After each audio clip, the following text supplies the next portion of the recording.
Thank you for joining us for this News 5 special. I'm Ira Cronin. Today we're taking an in-depth look at the complex and heartbreaking issue of mental illness and teen suicide in our area. According to the El Paso County Coroner's Office, there have been 15 suicides this year in kids between the age of 10 and 17. It's a difficult issue to talk about and deal with because of the stigma attached to suicide. Coming up in the next hour, we're going to hear from a student who survived a close call and how she took the first steps to recovery and overcoming the personal stigma.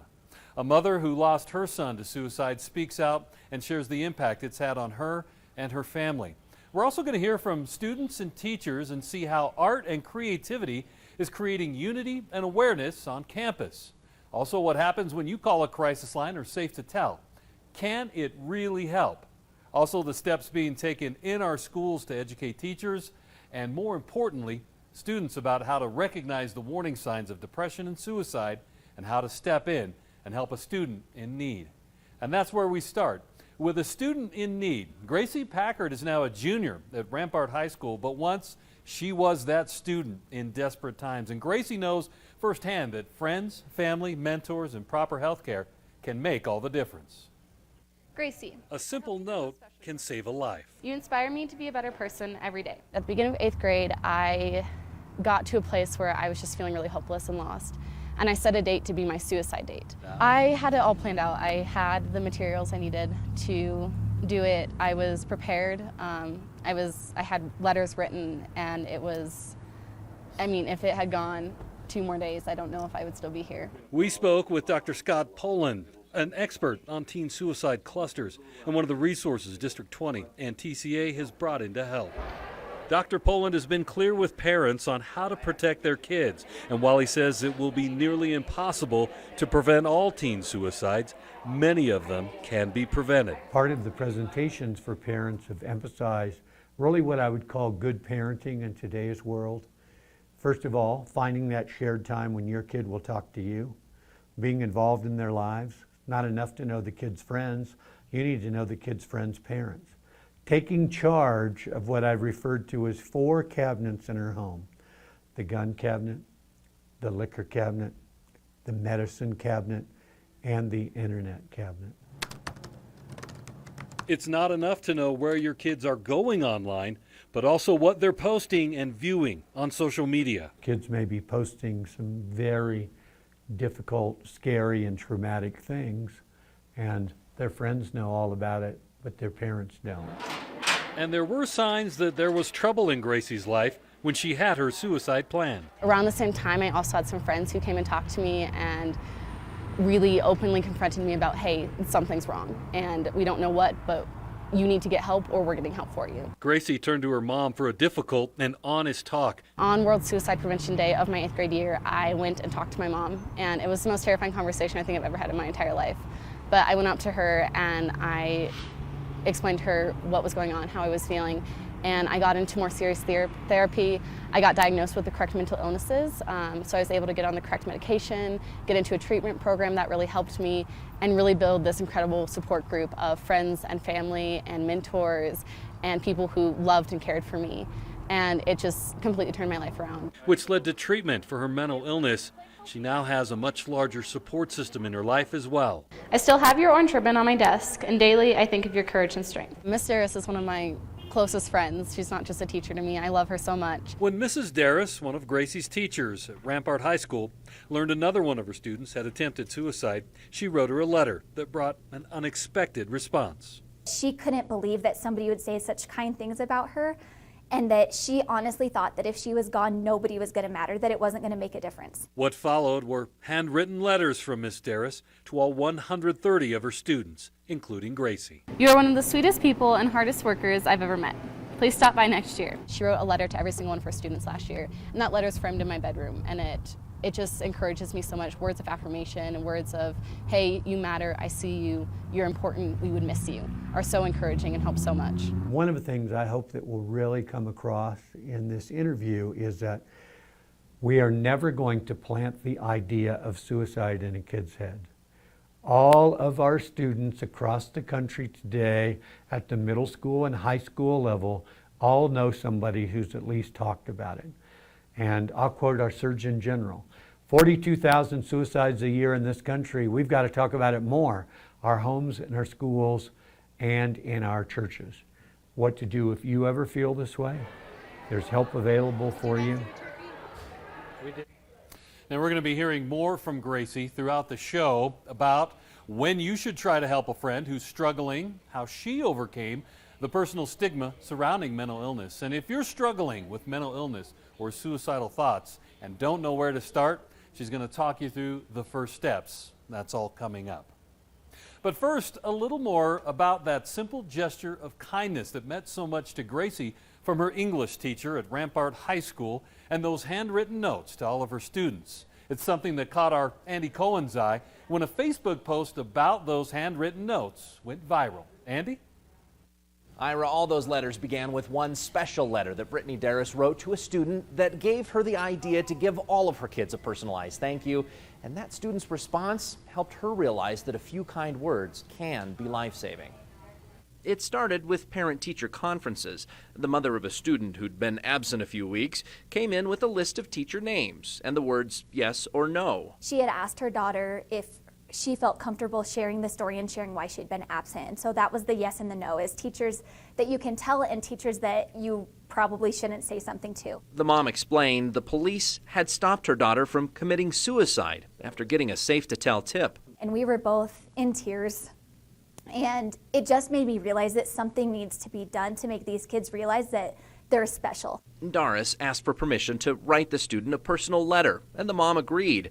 But it was the girl's reaction that motivated her to take things further. That she couldn't believe that somebody would say such kind things about her, and that she honestly thought that if she was gone, nobody was going to matter, that it wasn't going to make a difference. So she went to work, handwriting personal letters to all 130 of her students. She even had to put off grading some essays to get the work all done in time. Bree, you were the student I brag about to all of my friends. Bree Withier said the students got their letters after finishing finals this week. I was just, first of all, surprised by how much she wrote. Because usually when people write letters, it's like one or two sentences, like either happy birthday or Merry Christmas. Darris didn't tell the classes at the time why she'd written the letters, but later put a post on Facebook giving the backstory. That post went viral. I've gotten some of the most amazing emails and shares that people are putting on Facebook, and I can scroll through and see what people are saying. They're spreading the positivity. Proving that a pen and paper and some genuine words of gratitude can still be powerful. By the way, that post has been shared, Ira, more than 193,000 times. That's since our story aired earlier this year. And Ms. Darris, she's gotten notes and messages of support from total strangers all across the country. Yeah, you know, so many of people in our education system are well-intentioned. They want the best for these kids. But what is it that's different about Ms. Darris, do you think? You know, and I think it really was that experience, but it's just taking action and saying something from the heart, you know, just connecting as human beings again. It's something that maybe we're missing in the digital era. It's good that it was on a pen and paper. Yeah, and she knows her kids too. I know that's one thing Gracie mentioned to me, that it wasn't just a, I appreciate you. There were specifics about Gracie that only applied to her. That's right. Yep. Thank you, Andy. Great bet. story. It's worth noting that other people have noticed Ms. Darris' efforts as well. She was honored in October of this year at the annual Heroes of Mental Health Luncheon for helping her students cope and for providing those lines of communication to teens who might be in trouble, letting them know that help is available. She told us then what she's doing is something we can all do. People need to know that no matter who they're talking to, it's important to be compassionate. And they need to continue to check in on people that they surround themselves with every day so that they know that those people are safe and that they're taken care of. The Heroes of Mental Health event is sponsored by Aspen Point. Also this week, Colorado Springs Mayor John Suthers named Ms. Darris the mayor's young leader in innovative education for 2016. Well, coming up on News 5, students coping with mental health issues through and thoughts of suicide and the loss of classmates through art at 2 local high schools. And remember, if you or someone you know is struggling with suicidal thoughts, mental illness, or depression, you can call the Colorado Crisis and Support Line at 844-493-TALK or Safe to Tell Colorado at 1-877-542-7233. Thank you for watching this important News 5 special Teen Suicide starting the conversation. You know, tackling the tough and often disturbing issue of teen suicide and really starting the conversation to help our kids is tough. Well, today we want to tell you about one of the ways students are taking a stand against bullying and suicide and the loss of classmates, all through artwork. At Lewis Palmer High School in Monument, News 5's Lena Howland discovered a project that's making a difference. Lena? Earlier this month, for a week at Lewis Palmer High School, all students were given the chance to see some very powerful artwork made by their classmates. The artists tell News 5 this experience has been somewhat of a cathartic outlet for them. When I sit in here, it kind of brings back good memories, but like bad memories, but Victimization, isolation, death, and resilience. to become more resilient, one must regain confidence and stay confident in who they are, despite what is occurring around them. Made by hand to take a stand against bullying and suicide, something Brooke Sheffield knows all too well. I started getting really bad anxiety and social anxiety. So going to school was really hard for me because I didn't want to talk to anybody and I didn't want to be alive either. But this project puts her past in its place. Some of these pieces really show the pain of people and how hurt they are. And I feel that pain for them and I just want to help in any way that I can, so that's why I put this together. And Brooke wasn't alone. Probably the worst experience ever. Macy Bennett transferred to Lewis Palmer after losing 2 close friends to suicide earlier this year. It just kept going and going and going, and it didn't stop. And it felt like it was never going to stop. Now at a new school, she's working past it. It kind of brought the pain out, and I was able to put it into some art. Call it her new happy place. We're trying to help kids to not feel, hopeless. Stephanie Crow, the art teacher that put it all together, says addressing these issues is more important now than ever before. Suicide, it is happening. Teens are committing suicide based on bullying. And so I feel like, this hopefully will help kids to realize that there's hope. The hope is that this art show will help more students realize that they are not alone. We're hoping this is a meaningful type of project that really will continue, into the lives of these kids. Now, because of the positive response Mrs. Crow has seen from this art show and the safe place that she's been able to create, she tells us she is now planning similar projects for her students every semester. Yeah, great story. Great that those kids opened up. As you were there looking at the art and talking to them, what really stuck out to you the most? I mean, really what stuck out to me was that when I sat down to talk to each of these students, they just poured their hearts out. And that was kind of the point of this art project, as to be sort of a cathartic release for these students, and in such a safe environment where they knew that so many of the other students were going through the same thing. Yeah. Well, getting them to the place where it's a comfortable discussion doesn't mean we normalize it, but to get it out there is so important. Awesome. Absolutely. And there's also an art display through the halls at Discovery Canyon campus called Keep Swimming. Yeah, there at Discovery Canyon, in the wake of the tragedies, it was one small way of unifying the student body in the campus. They also have likely set a world record in the process. I call it the koi fish installation. It's just kind of a demonstration of resiliency and unity on the campus, and it's all about us being together, and it's all about our differences and our likeness. The project is something that nearly the entire student body, kindergarten through 12th grade, is behind. Even the friends that thought it was too cool or didn't like the idea, they embraced it, they made a fish, and now they look back and people are all looking for their fish. Everyone wants to see the little fish and the really, really big fish, the super creative fish. There's some art kids that went all out. Even parents have made fish and volunteered to hang them in the halls. This is awesome because it is unifying the entire campus. Very super unique that we're a K through 12 campus, and have always loved that. And this just is a visual representation of exactly that. The idea began when middle school art teacher Shell Acker was surfing Pinterest. But we just wanted to show the kids we're here, we're together, we're collaborating. We're one big school of fish. I know that sounds kind of hokey, but we're in this together. So logistically, that's kind of a big deal to get all of that to happen. Tiffany Hawk, the International Baccalaureate Middle Years Program Coordinator, helped it all come together. That started with a very enthusiastic art teacher. I saw their enthusiasm and how they saw the art project going forward, and of course, the answer was yes. And now what began as an art project is a symbol of hope and unity. When I see the fish in the hallways, it just reminds me what a great campus we are and what a unified campus we are. Each one of them is different and each one of them is unique, and they're just like our kids. You're not swimming ahead or behind, but you're just swimming with, and that's the message to leave our kids, is you are not alone. It's such a simple act. It's just some paper fish lining a hallway, but there's so much depth. Koi travel upstream together. We're all in this together. We're all traveling forward. None of us are going backward. Now, the current world record for a continuous paper animal art display is 2,502 feet, and the koi fish at Discovery Canyon come in at 3,608 feet. They're now sending off certified letters and documentation to Guinness, and we should find out sometime in 2017 whether they've officially set that world record. Well, still ahead, how can you help a friend in need who's made you promise not to tell anybody, or if you think someone's in trouble and you're not sure who to tell to get them help? Susan Payne, the founder of Safe to Tell, is in studio to share with us exactly how Safe to Tell works.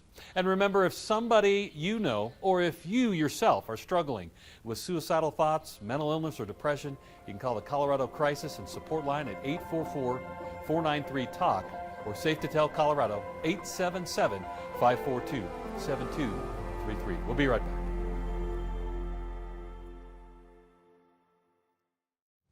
Welcome back to News 5 and our special Teen Suicide, Starting the Conversation. You know, we hope you can use this special program to educate your kids so that they can recognize when one of their friends or other students are in trouble, and more so to know what to do about it. Now, as you've seen throughout this special so far, Gracie Packard has struggled herself, and now she has this advice for kids who know someone's in trouble, but they made them promise to keep it quiet. It's really scary to talk to somebody about it when you know you have a friend who's going through this, because there's this fear of making them angry, or this fear that it may not be as bad as it actually is, and that maybe they're just over-exaggerating or looking for attention, and so you don't want to make it a big deal.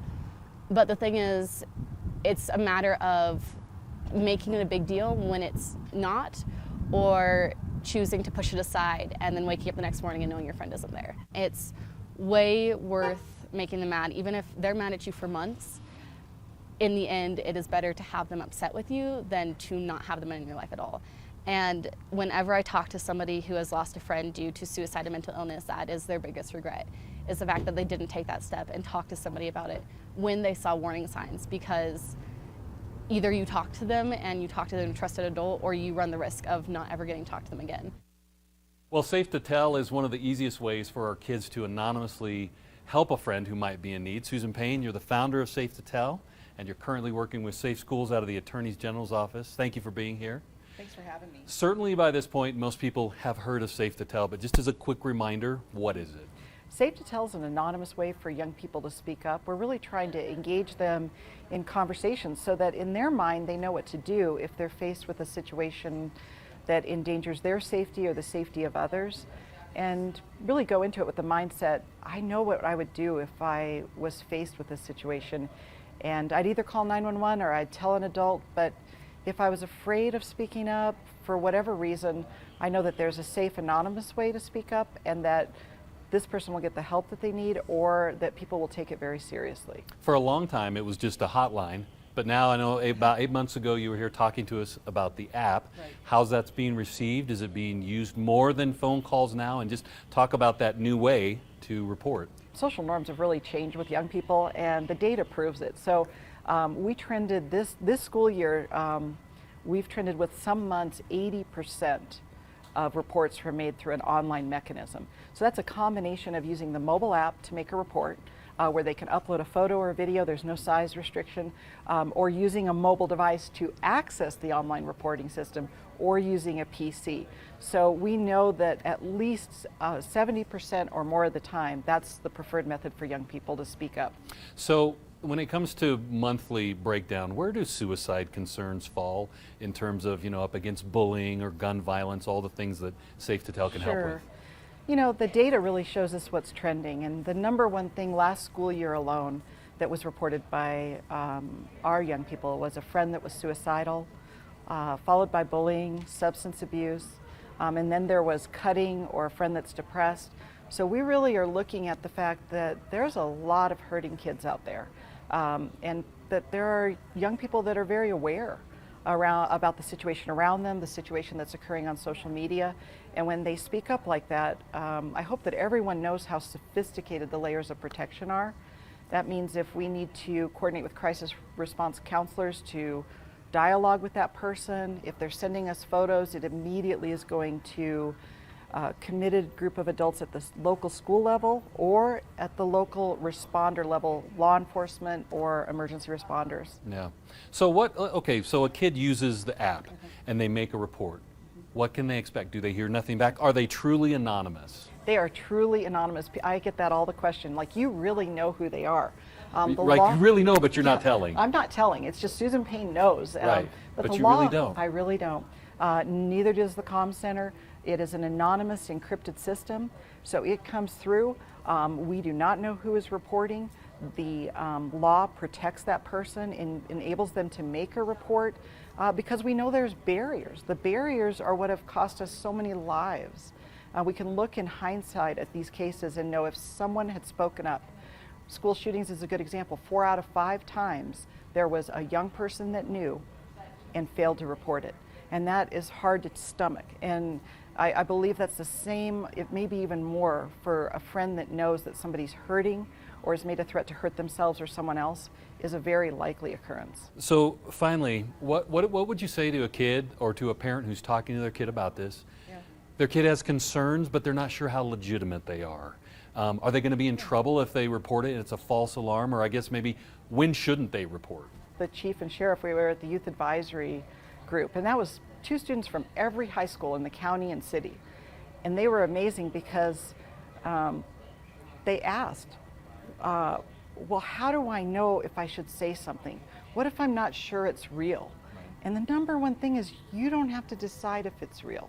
But if your gut instinct is this person is making a threat to hurt themselves or someone else, your number one thing is to acknowledge what they're telling you, care about them, but you have to tell. You need to tell an adult that you trust. You can call 911.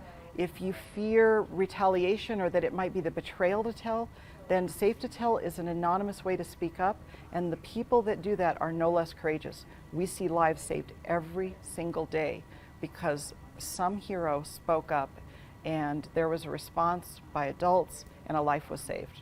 Well, managing their social media is so important. The more you can involve yourself as a parent. And maybe a great idea is when you give your kid that cell phone, say, and put this Safe to Tell app right on it, and just kind of put it there and get them in. And feel confident. What we have is recently one of our cases involved a girl that had posted a picture of herself, and there was alcohol and a weapon involved. And when law enforcement got to her home, she wasn't there.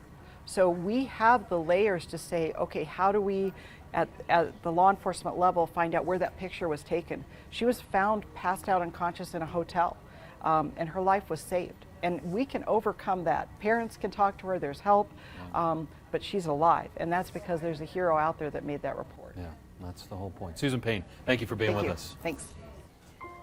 When we come back, a mother who lost her son to suicide just a couple of months ago shares her story and its impact on her and her family and community. It's a tragedy she hopes no other parent, sibling, or student will have to go through. Stay with us.